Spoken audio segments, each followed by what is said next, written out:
Oke, bismillahirrahmanirrahim. Assalamualaikum warahmatullahi wabarakatuh. Kembali lagi bersama saya Yusuf Ghazali di channel Yusuf Tech. Pada kesempatan kali ini saya ingin sharing ilmu pada kalian tentang pemrograman dasar HTML dan CSS ya. Yang mana keduanya ini adalah sesuatu yang wajib kita ketahui sebelum kita membangun sebuah website ya, karena keduanya ini sangatlah penting untuk kita pelajari jika kita ingin mengembangkan website. Oke, seperti apa caranya atau seperti apa kelanjutan videonya, simak terus video ini sampai selesai ya. Oke, sebelum kita belajar untuk ngoding HTML ya ataupun CSS, kita perlu menginstal aplikasi-aplikasi apa saja yang kita perlukan dalam proses coding kita. Yaitu yang pertama kita butuh yang namanya aplikasi text editor ya. Text editor. Oke, akan saya jelaskan dulu ya apa itu text editor agar kalian tahu dan paham apa sebenarnya fungsi dari text editor ini. Oke, text editor ini merupakan aplikasi ya, aplikasi yang berfungsi untuk memudahkan kita atau membantu kita ketika kita dalam proses memprogram atau ngoding. Jadi nanti dia ini yang akan mempercepat kita, membuat codingan kita menjadi lebih fleksibel, rapih, dan mudah dibaca ya. Oke, kita langsung saja ke aplikasinya. Di sini saya menggunakan Visual Studio Code sebagai text editor yang akan saya gunakan untuk pembahasan kali ini ya. Sebenarnya kalian bisa menggunakan text editor yang lain selain Visual Studio Code, seperti misalnya ada Sublime Text ya. Icon aplikasi seperti ini, Sublime Text. Ini adalah text editor yang cukup populer juga di kalangan programmer untuk membantu kerjanya dalam proses modding. Ada banyak, ada Sublime Text, ada Notepad++ ya, kalau kalian tahu, ada juga yang namanya Atom, dan masih banyak lagi. Oke. Di sini karena saya menggunakan Visual Studio Code, kalian bisa download terlebih dahulu kalau ingin sama seperti saya ya. Terus resminya kalian tinggal tulis aja VS Code. VS Code seperti ini. Nah, di sini nanti dia ada website ya paling atas nih. Kalian tinggal klik yang ini nih, website paling atas. Kemudian di sini nanti ada tampilan dari halaman websitenya. Di sini kita disediakan ada menu download for Windows. Kalian klik aja yang ini, Stable Build. Kalian langsung klik aja. Nah, di sini juga ada pilihan kalau kalian pengen install di macOS atau di Linux. Di sini kayak sekarang saya di Windows, saya langsung pencet tombolnya. Nah, nanti dia akan meminta kita untuk memulai download. Dan di sini saya menggunakan IDM. Jadi ada notifnya seperti ini. Ini kayak di sini karena saya sudah mendownload aplikasinya, jadi kita langsung ke dalam aplikasi terlebih dahulu. Oke, sebelum itu saya ingin membuat folder baru terlebih dahulu untuk latihan kita pada kali ini. Ini saya akan menulis misal latihan latihan aja deh, latihan. Kemudian saya akan buka apa namanya ini, text editornya, Visual Studio Code. Oke, di sini tampilan awal ketika kita baru masuk Visual Studio Code ya, ada Get Start seperti ini. Kita close saja. Nah, di sini kita langsung masuk ke Open Folder, cari folder latihan yang tadi kita sudah buat. Mungkin kalian buatnya namanya terserah ya, bebas aja, gak masalah. Yang penting kalian arahkan nanti Visual Studio Code-nya itu ke folder yang kalian sudah buat sebelumnya. Latihan. Kemudian di sini kita new file. Misalnya saya pengen kasih nama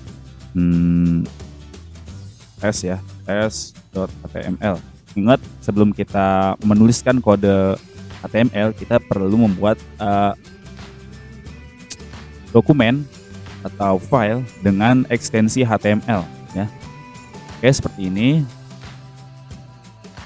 Ketika kita sudah menulis ekstensi .html, otomatis dia akan ada icon buka kurung, tutup kurung ya. Itu icon dari HTML ya. Oke, yang pertama kita perlu memahami tag-tag dasar HTML ya. Ini saya akan jelaskan. Jadi di HTML itu ada yang namanya tag pembuka dan tag penutup. Apa itu tag pembuka dan tag penutup? Gampangnya gini, tag pembuka itu adalah tag opening atau awal teks sebelum kita menulis apa yang kita inginkan di dalam teks tersebut. Misalnya seperti ini. Ini adalah tag pembuka dan tag penutup. Contohnya seperti ini. Di sini tag pembuka ditandai dengan tidak adanya garis miring, nah di bagian tagnya, dan tag penutup itu mempunyai garis miring. Jadi setiap tag penutup di HTML itu mempunyai garis miring. Kalau tag pembuka tidak ada garis miring ya. Jadi bedanya itu. Oke, kita lanjut. Di dalam tag HTML saya ingin menuliskan tag yang namanya head. Ini adalah kepala untuk website kita. Di sini tertulis informasi bagaimana nanti website ini bekerja. Di sini misal saya akan menulis di kepala websitenya itu, kita tulis judul untuk websitenya. Ada yang namanya tag title untuk menulis judul website. Nah, di tag title ini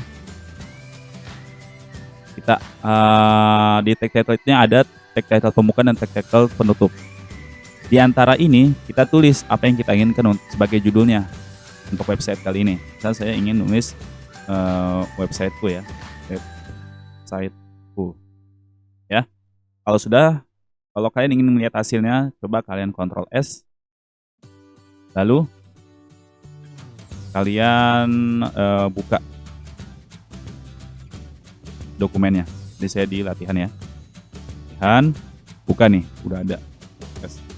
Nah, bisa kita lihat di sini judul website sudah berubah menjadi apa yang kita tuliskan di antara tag pembuka title dan tag penutup title. Ya, di sini betul ya tulisannya websiteku karena kita memang menuliskannya websiteku.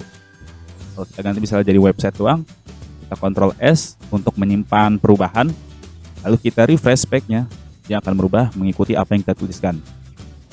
Oke, sebelumnya di sini saya akan memberitahu cara yang simple, yang lebih efisien dan lebih fleksibel agar kalian tidak perlu refresh halaman webnya ini untuk melihat perubahan ataupun nge-save dokumen kalian ya untuk melihat pembaruan yang kalian edit. Kita perlu yang namanya sebuah alat bantu atau ekstensi ya kalau saya menyebutnya. Jadi di Visual Studio Code itu tersedia ekstensi. Kalian tinggal pilih aja nih menu extension yang ada di kiri ini. Menu yang ada di kiri ini, extension, kalian klik. Di sini kita cari namanya Live Preview. Nah, yang ini. Ya, di sini saya sudah menginstal. Kalau kalian belum menginstal, tulisannya akan berubah menjadi install. Ya, bisa menggunakan Live Preview, bisa menggunakan Live Server. Ya, di sini saya sebagai contoh menggunakan Live Preview ya, agar bisa melihat secara apa namanya, secara real time codingan kita. Hasil codingan kita bisa dilihat secara real time. Oke, di sini saya akan contohkan ya.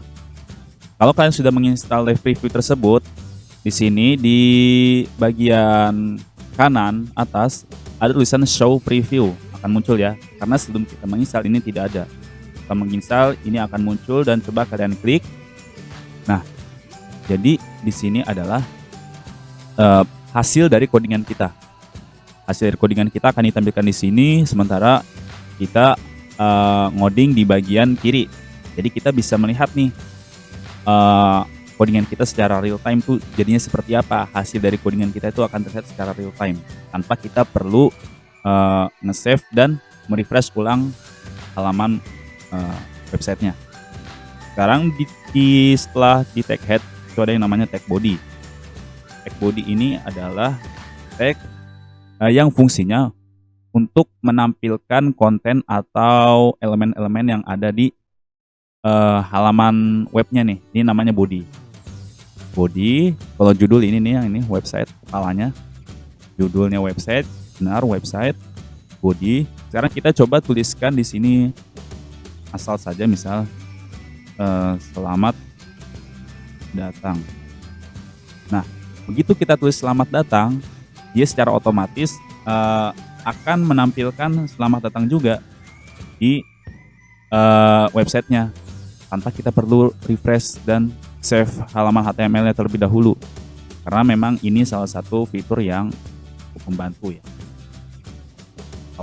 Kalau kita tanpa menggunakan extension, kita perlu meng-save terlebih dahulu, baru kita refresh, baru kita bisa lihat hasilnya. Yang adanya extension ini menjadikan kita menjadi lebih mudah dalam proses ngoding. Selamat datang. Oke. Ketika kita tulis selamat datang di tag body, dia akan menampilkan selamat datang di bagian body. Ini tuh bagian body. Yang putih ini tuh bagian body atau lembar kerjanya. Tapi ini tidak terstruktur karena pada dasarnya HTML itu mempunyai tag-tag yang membuat konten di dalamnya itu menjadi terstruktur. Karena memang fungsi dasar dari HTML itu adalah membuat struktur atau rangka dalam sebuah website. Ya. Berbeda halnya dengan CSS yang mempunyai fungsi sebagai penghias, mempercantik dan menambah gaya ya dari sebuah struktur HTML yang sudah kita buat. Ya, CSS itu nanti akan kita pelajari juga. Selamat datang. Ini masih tidak beraturan ya. Oh, tidak beraturan. Oh, spasi dia juga masih di samping. Oke, sekarang kita akan belajar tag yang pertama, yaitu tentang heading ya. Heading, batas heading itu bisa kita tuliskan sampai 6. Maksudnya bukan headingnya itu hanya bisa ditulis sampai 6 kali, tapi heading itu tipenya hanya bisa 1 sampai 6. Jadi H7 itu nggak ada. Tulisannya H1, itu heading 1. Tutup. Otomatis dibuatkan tag penutup ya. Itu enaknya kalau kita memakai text editor. Kalau kita tidak memakai text editor, kita tidak akan dibuatkan tag penutup. Itu tentu akan membuat proses coding kita menjadi lebih lama ya, dan tidak lebih fleksibel. Kemudian ada H2, heading 2. Saya sejarkan dulu. Ada heading 3, ada heading 4, ada heading 5, dan terakhir ada heading 6. Heading 6 ini adalah batas ya. Batasnya heading 6. Selebihnya tidak ada lagi. Heading 7, heading 8 nggak ada. Sekarang kita akan lihat perbedaannya ketika kita menuliskan teks yang diapit dengan heading 1. Coba kita tulis selamat datang sebagai contoh. Selamat datang. Nah, bisa kita lihat langsung hasilnya. Heading 1 menghasilkan teks yang besar ya, yang ukuran size dari fontnya itu besar, cukup besar, dan dia ini lebih tebal ya. Sekarang coba kita tulis selamat datang di H2, H3, H4, H5, H6. Di sini saya copy aja tulisan selamat datangnya biar lebih cepat.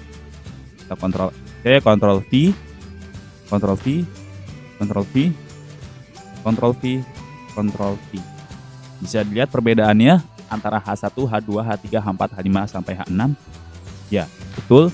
H6 itu menampilkan teks lebih kecil daripada H5. Begitupun seterusnya sampai H1. Makin kecil angka headingnya, makin kecil juga teks yang kita tulis, teks yang akan ditampilkan. Ya, heading 1, heading 2, heading 3, heading 4, heading 5, heading 6. Nah, bagaimana coba kalau kita misalkan tulis heading 7? Kan tadi saya bilang tidak ada ya. Coba apa yang terjadi ketika kita tulis heading 7? Di H7 ya. Kita Ctrl V. Nah, apa yang terjadi? Betul. Tulisan selamat datang ini adalah dia tidak terstruktur ya. Seperti yang tadi saya bilang di awal, ini sama saja kita dengan menuliskan tanpa heading. Selamat datang. No, sama kan? Nah, oleh karena itu heading 7 ini tidak berarti apa-apa. Tidak berpengaruh apa-apa terhadap teks ini. Jadi, kalau kita pengen nulis yang biasa aja ngelempeng kayak gini, kita nggak perlu H7. Begitupun H8, H9 tidak ada. Karena dia batasnya cuma sampai H6. Oke, kita hapus. Nah, jadi selamat datang ini kita coba membuat teks selamat datang yang paling atas itu ke tengah. Caranya bagaimana?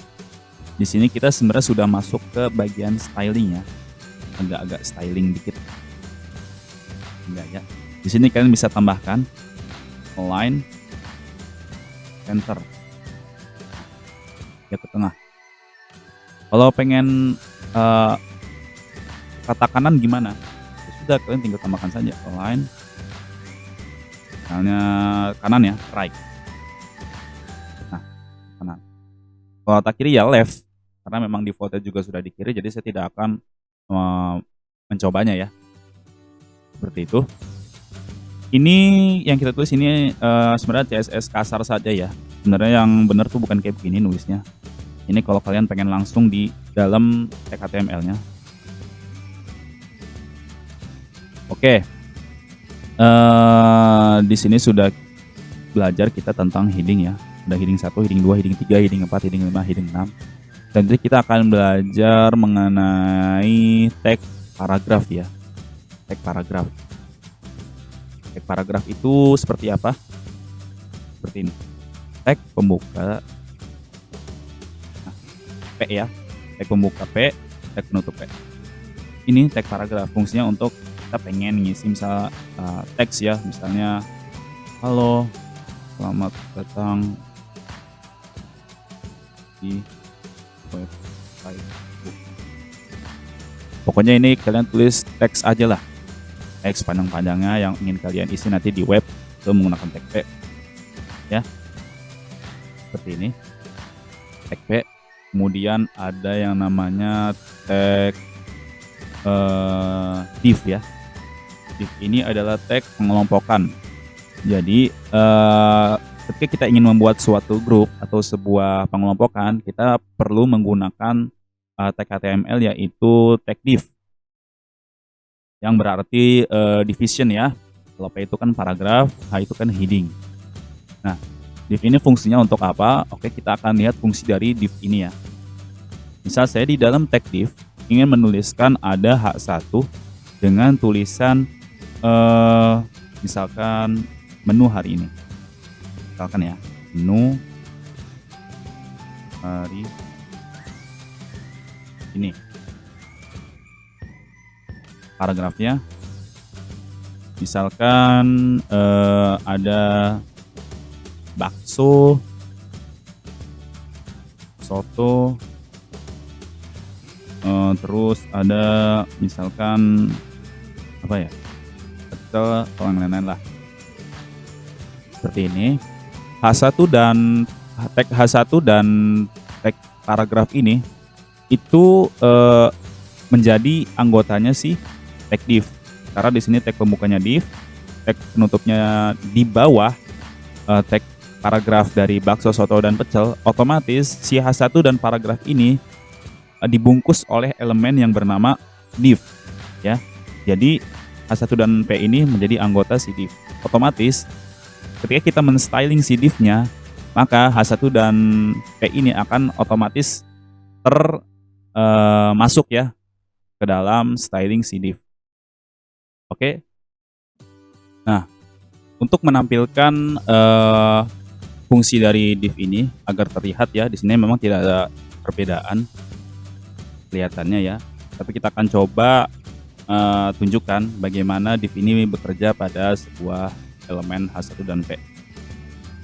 Kita perlu menambahkan sedikit CSS untuk melihat fungsi dari si div ini, yaitu dengan cara menuliskan di tag div, kita tambahkan style atau gaya.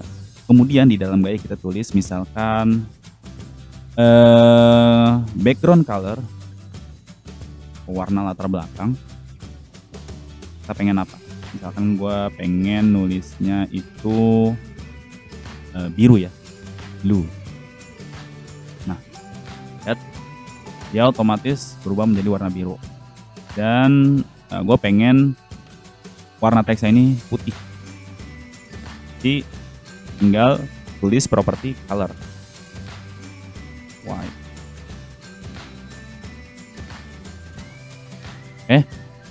Nah, sekarang harusnya kalian sudah bisa menebak dong fungsi dari tag itu apa.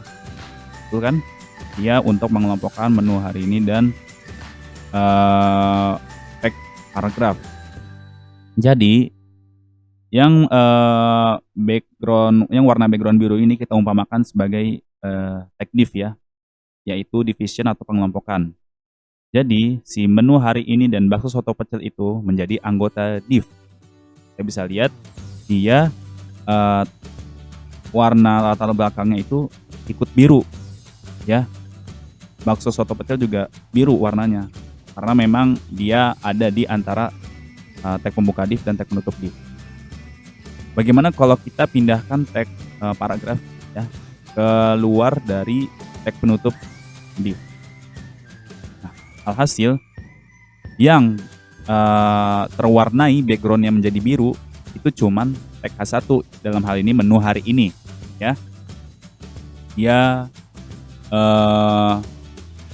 berwarna biru karena memang H1 ini masih ada di dalam cakupan tag div. Nah, untuk membuat divisi baru kita tinggal buat aja div baru, div tag penutup divnya kita pindahkan, misal di sini bawah ya. Berarti tag P ini sekarang ada di dalam tag div yang kedua atau pengelompokan yang kedua. Nah, di sini juga kita bisa styling nih div kedua nih. Misal background colornya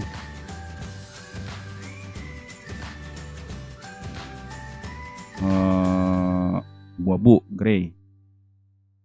Nah, kita lihat ya, dengan warna tulisan putih white. Nah, kita sudah bisa lihat di sini menu hari ini dan bakso soto pecel itu menjadi dua kelompok yang berbeda. Yang pertama yaitu yang div 1 ini, yang kedua yang div 2 yang bakso soto pecel. Nah, kita sudah belajar mengenai tag div. Kita akan coba bahas mengenai CSS ya. Sebenarnya untuk tag HTML itu masih banyak ya. Jadi saya nggak bisa menjelaskan semua tag itu dalam satu video ini mungkin ya. Jadi saya mungkin akan menjelaskan beberapa tag doang ya. Mungkin ini aja yang akan saya bahas ya untuk dasar dari HTML. Selanjutnya kita akan belajar mengenai CSS ya. Sebenarnya kita udah belajar sedikit CSS nih di sini. Ini adalah CSS ya yang fungsinya untuk menghiasi dan memberi styling pada konten HTML kita atau struktur HTML kita. Kita akan belajar mengenai CSS. Oke. Sama saya hapus dulu ini semuanya. Saya buat kosong. Oke. Nah, CSS itu bisa ditulis menjadi satu dengan dokumen HTML ataupun terpisah. Ya, contohnya ketika kita ingin membuat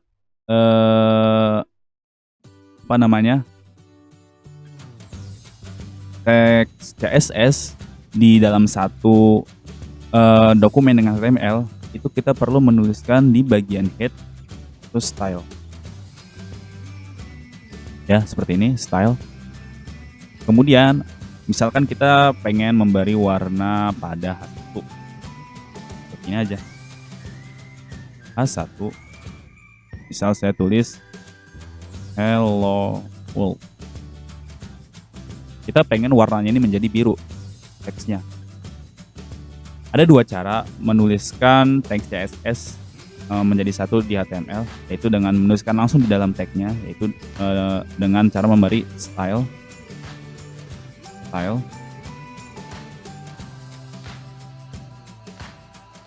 color blue. Nah, dia sudah menjadi biru ya. Atau bisa juga kita tulis dengan cara seperti ini.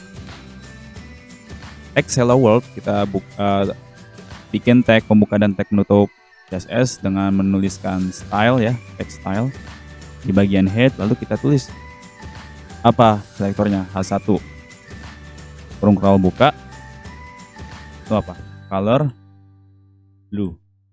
Nah, dan juga kan seperti ini. Jadi di dalam style ini kita akan memanggil H1 sebagai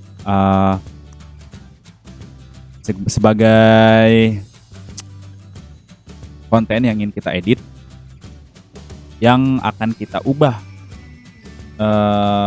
teks di dalam H1 menjadi warnanya biru ya.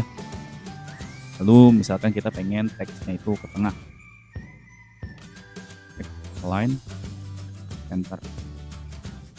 Nah, ada ya tengah ya. Sebenarnya tadi kita juga bisa menuliskan di sini align center, tapi sebenarnya yang benar di ini bentuknya agar lebih rapi. Oke, ini ya caranya ya. Kalau kita pengen menuliskan teks CSS menjadi satu di dalam HTML, bisa dibuat style terpisah seperti ini, bisa langsung di tagnya langsung. Bagaimana kalau yang terpisah? Kalau yang terpisah, kita perlu membuat dokumen ya. Satu lagi, misalnya saya di sini pengen nulis style.css, ekstensinya .css ya, untuk menuliskan kode HTML. Dan di sini saya pengen H1-nya jadi biru tadi ya. Kita tulis saja H1 kurung curl buka kurung curl tutup color blue. Oke. Nah, terus kok nggak berubah gitu kan? Harusnya kan biru dia. Padahal penulisannya sudah benar ya. Penulisan CSS sudah benar. Selektor ya, kita panggil H1 dalam hal ini. Kemudian ada propertinya color dan nilainya biru. Harusnya dia berubah menjadi biru dong. Kenapa di sini dia tidak berubah menjadi biru? Karena kita belum menghubungkan style CSS ini dengan test.html. Jadi isi CSS ini masih belum tahu H1 tuh yang mana dan siapa H1 ini. Karena memang belum terhubung dengan test.html. Untuk cara menghubungkannya, kita perlu menambahkan di bagian head, yaitu link file, tentu saja style sheet, dan arraynya apa? Nama file CSS-nya file.css. Nah, ya, sudah berubah menjadi biru. Ini artinya kita sudah berhasil menghubungkan antara CSS dan HTML. Padahal keduanya ini kan dokumen yang terpisah ya, yang berbeda. Karena sendiri, teksnya sendiri ya. Ini kalau kalian ingin membuat codingan kalian menjadi lebih rapi ya dan tidak terlalu panjang, kita pisah saja antara CSS-nya dan HTML. Oke. Oh iya, saya lupa membahas satu lagi ya. Ini cukup penting ya pada kalian, yaitu mengenai ID dan class pada HTML. Oke. Ini akan saya coba praktekkan ya. Apa sih itu ID dan class? Jadi gampangnya ID itu adalah identitas yang akan kita berikan pada sebuah tag ya, baik dia bisa di styling berurutan atau rapi. Misal seperti ini. H1 ini belum ada ID atau class. Otomatis ini kita mendeklarasikan H1 dengan warna teks itu biru. Jadi setiap ada H1 itu pasti teksnya akan diwarnai oleh CSS menjadi warna biru. Kita tulis di websiteku. Nah, dia akan mewarnai di H1 berikutnya dengan warna yang sama. Nah, padahal kita ingin memberi warna yang berbeda dengan H1. Oke, disinilah peran ID dan class. Oke. Coba kalian tambahkan ID di tag H1. Misalnya saya pengen tulis teks 2. Teks 2. H1 berikutnya mempunyai ID yaitu teks 2. H1 yang pertama mempunyai class teks 1 misalnya. Oke. Langsung kita tulis aja di sini. Misal apa? Teks 1 ya. Color red. Oke. Jadi seperti ini bacanya. Jika kita memakai class ya, class kita memanggilnya di CSS itu diawali dengan tanda titik. Seperti itu. Kalau tanpa tanda titik itu tidak akan bekerja. Jadi harus diawali dengan titik. Untuk class ya. Kalau ID itu kita panggil menggunakan tanda pagar. Jadi berapa? Teks 2 ya. Teks 2 kan? Nah, teks 2 tanda pagar, kurung scroll buka, color kita pengen ubah menjadi warnanya hitam, black. Nah, jadi ID kita panggil menggunakan tanda pagar. Kalau kita menggunakan titik juga itu tidak bisa karena itu kepunyaan dari class ya. Kalau ID tanda pagar seperti itu. Dan umumnya ID ini digunakan untuk menstyling satu tag ya umumnya. Kalau class itu biasanya seperti untuk pengelompokan ya menggunakan class. Color red di sini kita bisa hapus deh nih. Ini nggak berguna. Color red misalkan ini text align-nya center ya. Ini text align-nya right. Ya. Jadi penulisan CSS itu seperti ini. Ya. Yang pertama kita perlu menuliskan selektornya terlebih dahulu. Dalam hal ini mungkin ada teks 2 dan teks 1. Kemudian kita kurung curl buka. Kurung curl ini adalah area di mana kita mengedit elemen tersebut ya. Keluar dari area ini bisa kita tulis color red. Itu tidak akan berjalan fungsi fungsi CSS-nya, yang ada malah menampilkan pesan error ya. Hapus. Oke. Di sini kita sudah belajar mengenai sedikit CSS ya, dan mengenai fungsi dari class dan ID. Sebenarnya banyak lagi ya yang mungkin bisa jelaskan, tapi karena kita hanya belajar dasarnya saja ya, mungkin ini cukup ya untuk memperkenalkan kalian mengenai dunia HTML dan CSS ya. Jadi penggunaannya itu seperti ini. Sebenarnya banyak ya. Misalkan kita bisa custom pengen membuat kelompok H1 dan H1 berikutnya. Misal sebagai contoh seperti ini. Kita tulis di sini div, kita buat kelompok dengan class konten 1 misal. Kita pindahkan tag penutup divnya ke bawah H1 yang kedua. Nah, seperti ini. Rapihkan dulu. Oke, sekarang H1 2H1 ini sudah dibungkus dengan tag div dengan class konten 1. Oke. Sekarang saya coba akan enterkan dulu atau tengahin dulu. Kemudian saya ingin mengedit tag konten 1. Kita tulis saja karena di sini pakai class, kita panggilnya menggunakan titik. Konten 1. Misal background color aqua nih deh.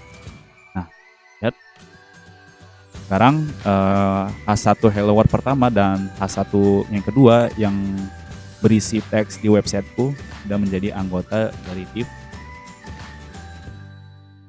Kalau kalian ingin merubah lebarnya, ada yang namanya property width ya. width ini untuk lebar, misalkan saya pengen kasih width 200 pixel. Nah, jadi seperti ini ya.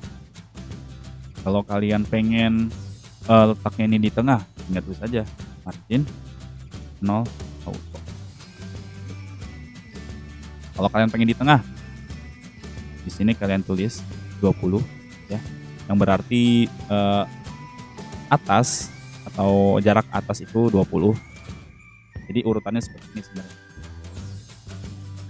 Margin top ya. Kemudian ada setelah margin top ada margin right. Kemudian ada margin bottom dan left. Nah, jadi urutannya seperti itu. Atas, kanan, bawah, kiri. Nah, saya coba ya. Top misalnya 20 pixel. Kemudian kanan 20 pixel, bawah 20 pixel, kiri 20 pixel. Tulisannya seperti ini bacanya. Jadi yang paling kiri itu atas, kanan, bawah. Oke, ini mungkin contohnya ya. Dan mungkin ini adalah apa yang saya bisa bahas mengenai HTML dan CSS ya, walaupun cuma sedikit. Mudah-mudahan kalian paham ya tentang dasar dari pemrograman HTML dan CSS itu, bagaimana cara menghubungkannya ya. Kemudian kalian paham mungkin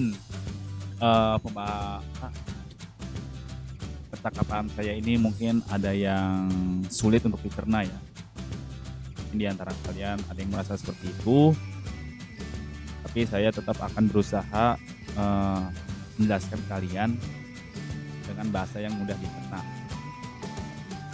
Oke, mungkin itu saja untuk pertemuan atau pembahasan kita pada pertemuan kali ini ya. Mungkin tidak ada salah kata, saya mohon dimaafkan ya.